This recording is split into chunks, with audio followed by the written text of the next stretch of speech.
근데 이 똑같은 말씀이잖아요. 물론 이제 번역마다 좀 다른 거는 있지만 그래도 사람들이 항상 사모하고 읽고 듣고 묵상하고 그래도 질리지가 않아.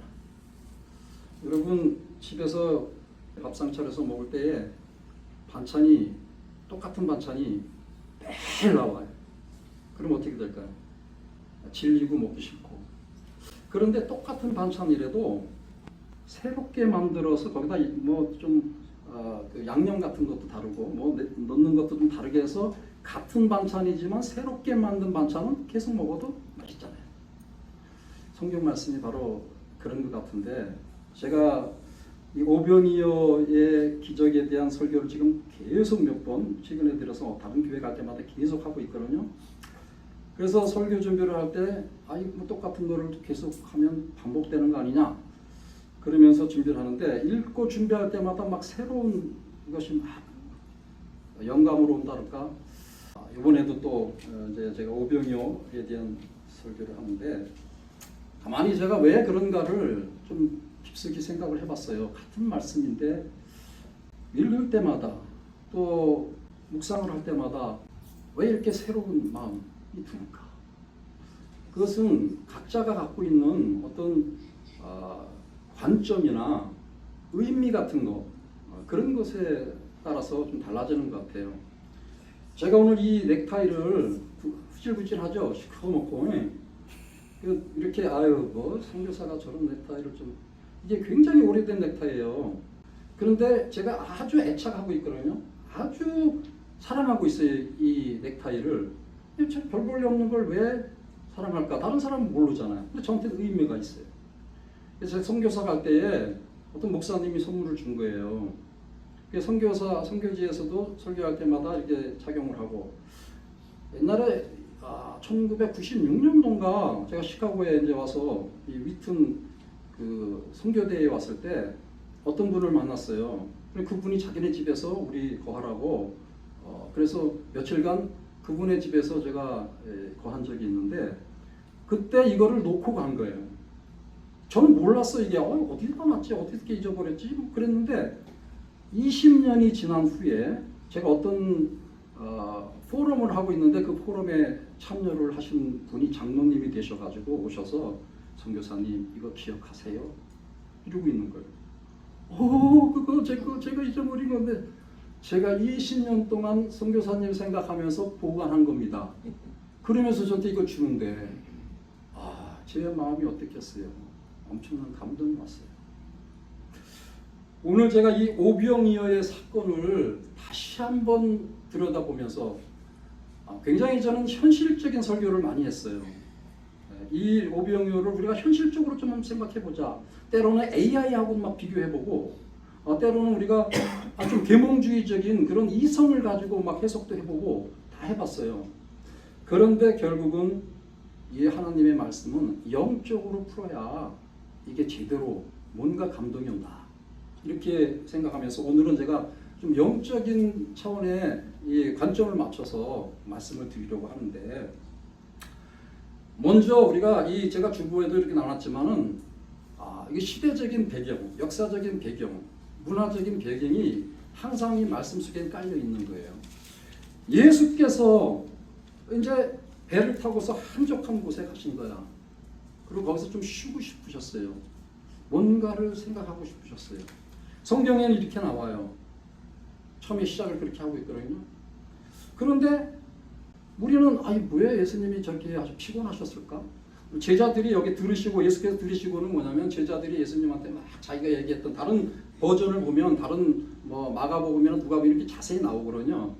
예수님한테 자기들이 했던 것들을 막 얘기해요. 잘했다 못했다 뭐. 그런데 그런 걸 다 들으시고 아무 평가도 안 하시고 조용한 데 가서 지금 계시고 싶은데 왜 그랬을까? 그래서 쭉 뒤져보니까 그 세례 요한이 헤로드한테 이렇게 그 목이 잘린 그 소식을 들으신 거예요, 예수님이. 그러니까 예수님의 마음이 얼마나 아팠겠어요. 그래서 그 세례 요한의 죽음을 생각하면서 한적한 곳에 가서 기도하면서 지금 묵상하려고 이러고 있는 그 시점에 그 그래서 먼 곳에 배를 타고 건너가서 있는데 사람들이 그에게 예수님이 그곳에 왔대 하는 소리를 듣고 그냥 여기저기에서 막 몰려온 거라고 이제. 그래서 예수님의 마음은 어떠셨을까? 지금 마음이 상당히 안 좋으실 것 같은데 사람들이 이렇게 많이 몰려올 때 귀찮아 지금 쉬어야 돼 제자들한테 좀 다 내려보내 이렇게 하셨을까? 제가 성경을 좀 가만히 보니까 저들이 목자 없는 양처럼 저들을 불쌍히 여겼다 이런 말씀이 나옵니다. 예수님은 그 마음속에 질고를 가지고 계시면서도 다른 사람 뭔가 필요를 위해서 찾아온 사람들을 외면하시지 않는 분이구나.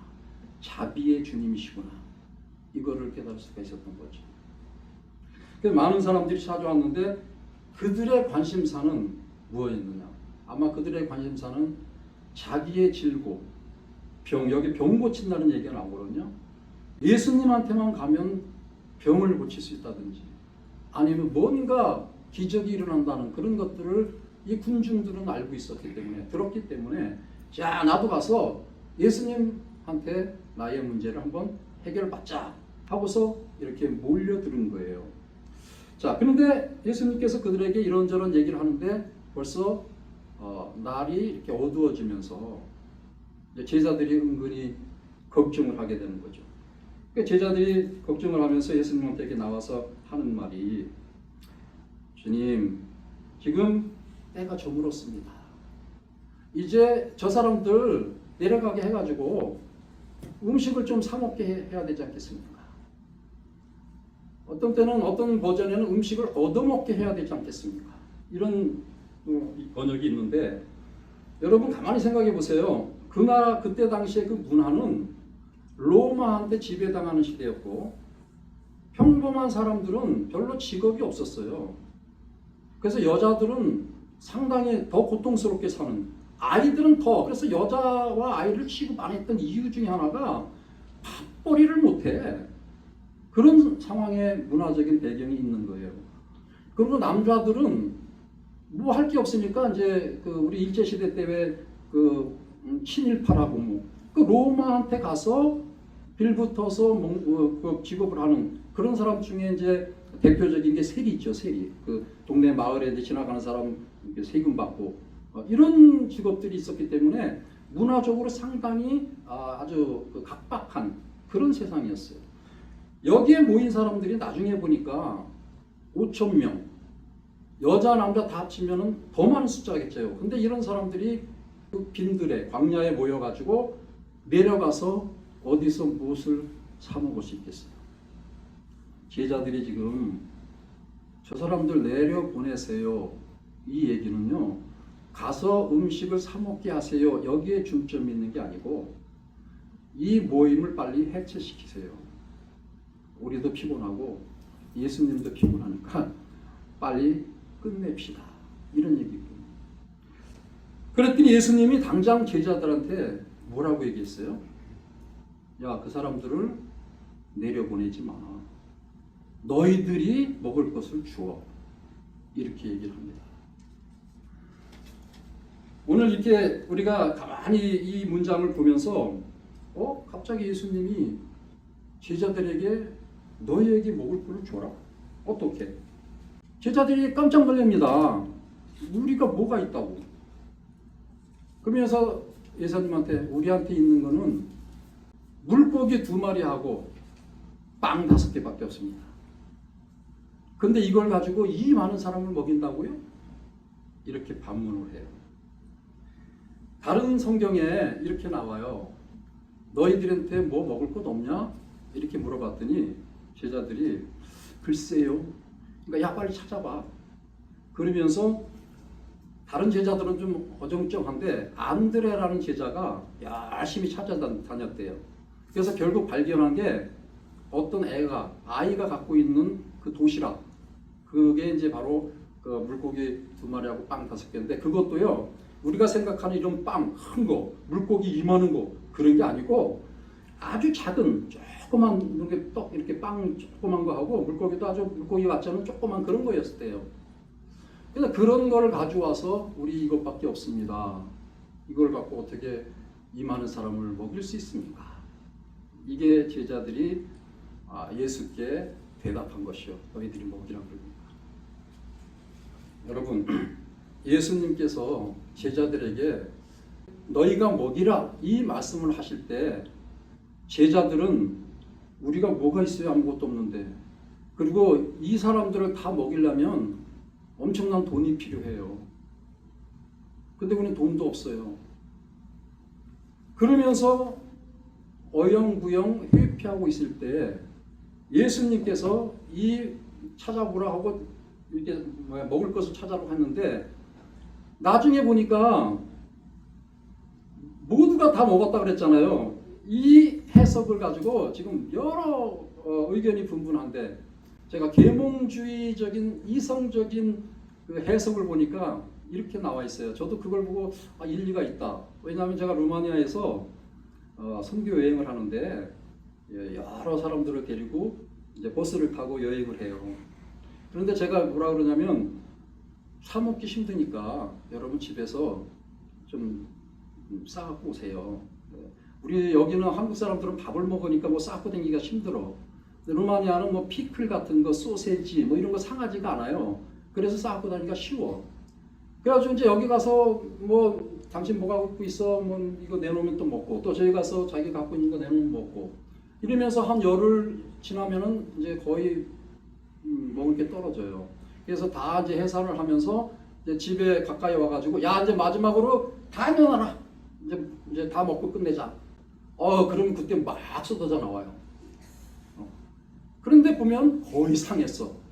왜냐하면 더운 여름에 아무리 소세지 뭐 어쩐 거 해도 살라미 그런 거 그다음에 그 치즈 이런 것들도요 물론 상하지 않는 건데도 워낙 이게 여행을 오래 하고 덥다 보니까 이게 막 누글누글해지고 다 이상해 못 먹게 돼 버리는 거예요. 제가 그런 걸 보면서 사람들이 먹을 거 자기 먹을 거를 미리 안 내놓고 이렇게 싹 숨겨놓는구나. 여러분 이성주의적인 계몽주의적인 해석이 뭐냐면은 어린애는 순진하니까 제자들이 먹을 거 있냐고 막 찾을 때 네 여기 있어요 하고 물고기고 조그만 거 하고 빵을 줬대. 근데 다른 사람들은 다 주머니에 넣어놓고 안 내놨다는 거예요. 그래서 나중에 예수님이 기도하고 야 먹자 그러니까 그때 자기네 거 다 꺼내 먹으니까 충분히 다 먹을 수 있었다. 이렇게 해석을 해요. 어떻게 생각하십니까? 뭔가 일리가 있는 것 같아요. 제가 그렇게 경험을 했으니까. 근데 그것도 말이 안 되는 거예요. 그것도 말이 안 되는 거예요. 오늘 이 말씀 속에서는요. 예수님이 누구신가? 예수님이 누구신가에 초점이 있어요. 제자들에게 너희가 먹을 거를 주어라 할 때는 야 너희들이 지금 나 따라다니면서 봤지 않냐? 물이 포도주로 변하는 것도 봤고 막 안진뱅이가 일어나는 것도 봤고 다 봤는데 너희들이 정말 나를 메시아로 생각하고 내가 하나님의 아들로 능력을 할 수 있는 천지의 모든 것을 주관할 수 있는 자로 너희들이 나를 인정한다면 너희들도 할 수 있어. 이 얘기였는데 제자들은 지금 뭐라고 반응했어요? 그거하고 전혀 상관없이 우리 뭐 없는데요? 찾아보니까 물고기 이거 2마리하고 빵 조그만 거 5밖에 없는데요? 이렇게 대답했잖아요. 그러니까 이 신앙의 이 관점의 차이가 너무 큰 거예요. 여러분 우리가 신앙생활하면서 성경을 읽으면서 교회에 나와서 말씀을 들으면서 내가 어떤 관점에서 그 말씀을 받아들이냐에 따라서 나의 신앙은 완전히 달라지는 거예요. 나의 영적 성숙은 완전히 달라지는 거예요. 이 제자들이 그때 네 예수님, 저는 예수님이 메시아시고 예수님의 능력을 믿습니다. 내가 그렇게 하겠습니다. 그러면서 기도하면서 나눠줬을 때 됐을까 안 됐을까? 가능성이 있잖아요. 왜? 제자가 하는 게 아니에요. 누가 하는 거예요? 하나님이 하시는 거잖아요.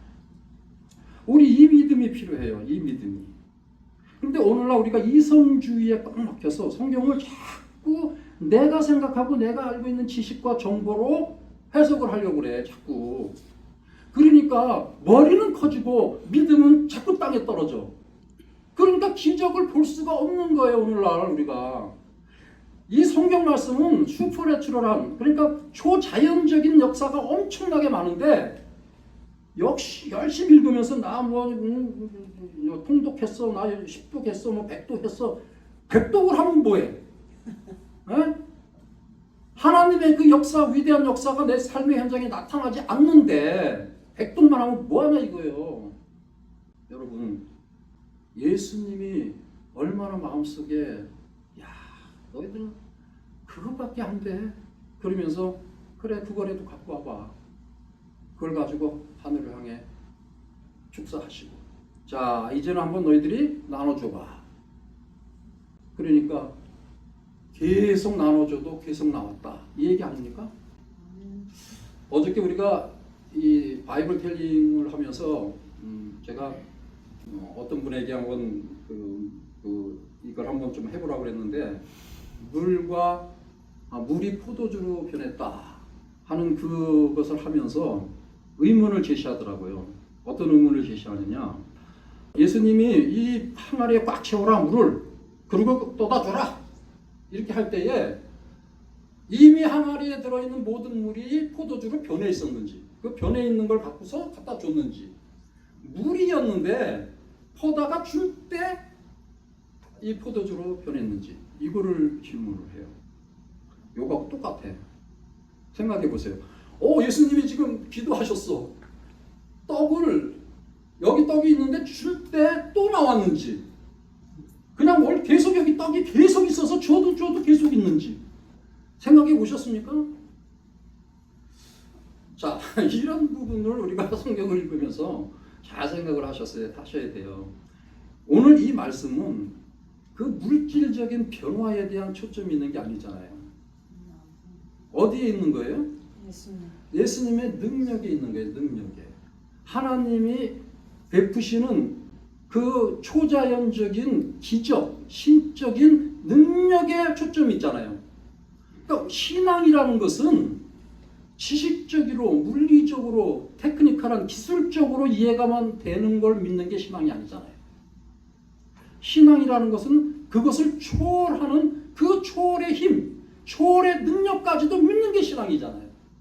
오늘날 우리 신앙자들이 성경을 대하고 또 교회에 나와서 말씀을 들을 때마다 자꾸 각색을 해, 필터링을 해, 계속. 그래서 좋은 말씀입니다. 그런데 어떻게 변했을까요? 자꾸 그렇게 되면은 능력이 안 생겨요. 능력을 맛볼 수가 없어요. 아무도 따지지 않았어요. 그 현장에서는 물이 포도주로 변한 것 아무도 어떻게 변했나 따지지 않았어요. 단 뭐였어요? 즐겼고 기쁨으로 충만했어요. 이게 은혜예요. 이게 은혜. 우리는 은혜 하면서 은혜를 누릴 줄 몰라. 왜? 따지니까. 따지는 것도 정말 우리가 문헌적으로 여기 보니까 비평학적으로 신학적으로 따지는 것도 아니고요. 자기의 생각으로 자기가 갖고 있는 자기의 한계, 그 안에서 따지니까 뭐가 안 돼요. 제자들의 한계가 거기 있던 거예요. 예수님의 그 신분이 하나님의 아들이요, 창조주, 그 메시아로 오셨잖아요. 그것에 의존하는 게 아니고 자기들의 생각에, 아직도 자기들의 한계에 지금 잠식된 상태이기 때문에 예수님이 뭘 하시는지 그런 본질적인 그런 깨달음이 없었던 것이죠. 여기서 우리는 다시 한번 깊게 느껴야 됩니다. 예수님은 아까 그랬잖아요. 피곤함에도 불구하고 많은 군중이 왔을 때에 어떤 심정을 갖고 있었다. 여기 이 복음서마다 틀린데 이 마태복음에서는 예수님의 그 목자 되심, 왕 되심을 강조하는 그런 말씀입니다. 그러니까 예수님은 우리가 참 목자시다. 예수는 나의 목자시오. 우리가 잘 아는 그런 말씀이 있지만 정말 나의 어려움과 나의 슬픔과 나의 괴로움을 외면하시지 않고 어떤 상황에서도 그것을 해결해 줄 수 있는 분이다.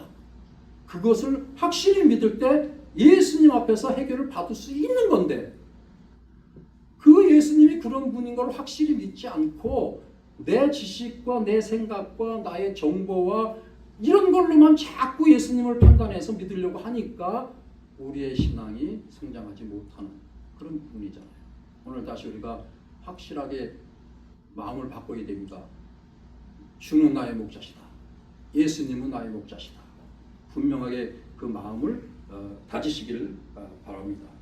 그리고요, 또 예수님은 뭘 하시는 분이냐면은 우리의 그 연약함, 우리의 인간적인 한계, 이것을 아시고 그것을 타파하고 지적하고 그것을 완전히 무력하게 만드시는 분이 아니고, 그럼에도 불구하고 계속적으로 도전하시고 계속적으로 사용할 수 있는 기회를 주신다. 제자들이 우리 돈이 없어요. 여기서 뭐 요것밖에 없는데 돼요? 이렇게 반문을 했지만 그걸 가지고 기도하신 후에 제자들에게 나눠주라 그랬어요. 제자들이 이거 나눠준다고 돼요? 요거 갖고 되겠어요? 이렇게 많은 사람이? 그리고 실천을 하지 않았으면 이것도 문제가 되잖아요. 그러니까 예수님 스스로가 역사를 이루시는 분이지만 제자를 통해서 그 역사가 흘러가게 만드시는, 비록 그들이 한계가 있는 존재였어요. 예수님이 누구신지 잘 깨닫지 못하는 그런 한계에 부딪혀 있었지만 계속적인 사용을 하셨다. 지금 이 순간에요, 예수님은 우리의 부족함 다 아시고 계시고 우리의 한계도 아시고 계시고, 그럼에도 불구하고 우리에게 자꾸 도전하고 계시고, 그런데 그 도전을 자꾸 내 스스로 무력하게 만들면 안 된다 이거예요. 나는 부족하지만, 나는 능력이 없지만 자꾸 예수님이 그렇게 얘기하신다면 내가 한번 실천해 보겠습니다. 내가 한번 순종해 보겠습니다. 그 실천, 그 순종적인 실천 속에 예수님의 역사가 또 일어난다. 이게 굉장히 중요한 것이군요. 오늘날 우리는 그 예수님이 누구신가에 그걸 분명히 깨닫는 게 중요하고, 또 그렇게 깨닫기가 참 어려워. 힘들어. 뭐가 잘 안 돼. 그런 현상 속에서도 자꾸 도전이 올 때, 뭔가 누구를 통해서든 말씀을 통해서든 기도하는 가운데서든 뭔가 도전이 올 때, 주님, 내가 부족하지만 한번 해보겠습니다. 실천하겠습니다. 이런 순종의 자세를 가지면 그때 뭔가 새로운 또 역사, 새로운 기적을 우리가 맛볼 수 있다. 그렇게 생각하시고, 마지막으로 이 말씀의 결론을 보면 남았다 그래. 남았다. 그냥 딱 충분히 먹고 끝났으면 됐는데 왜 남기셨을까? 꼭 남아야 되나? 그럼 이 남은 건 또 어떻게 처리해야 되나? 이런 생각이 또 들잖아요. 나는 많은 간증을 들을 때마다 어떤 분들은 그래요. 내가 뭘 해갖고 돈이 뭐 2,000불이 꼭 필요했는데 누굴 통해서 그냥 더도 아니고 딱 2,000불을 채워주셨어. 얼마나 감사한지 몰라. 이런 간증을 제가 굉장히 많이 들었어요. 난 그 간증 들을 때마다 모자랄 수도 있고 남을 수도 있을 텐데 어떻게 딱 저렇게 맞춰서 주실까? 아주 굉장히 저는 그런 생각을 많이 했거든요. 근데 오늘 이걸 말씀을 보니까 우리 주님은 남기시는 분이구나. 플러스, 항상 플러스.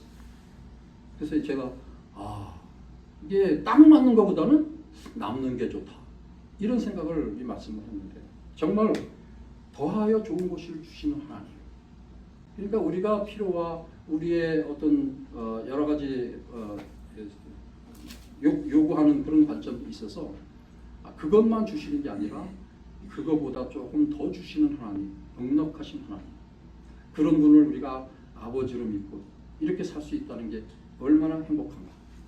그리고 이 전체적인 이 내용을 보면은 제일 중요한 건 그거예요. 제일 중요한 거는 이 공동체를 주님께서 인도하시는데, 이 공동체, 그때는 빈들이지만 우리가 세상 사는 이 삶 속에 새롭게 도래할 공동체가 하나님의 나라, 그 하나님의 나라를 주도하시는 분이 주님이시고 새 이스라엘의 왕이시다는 것을 전체적으로 이 말씀을 통해서 우리에게 보여주시는 거예요. 우리의 신앙은 오늘 현실적인 걸 해결하는 것도 중요하지만 앞으로의 신앙, 그 신앙을 바라보고 주님의 나라, 하나님의 나라의 왕이신 예수님을 굳게 믿고 나가시기를 주님의 이름으로 축원합니다.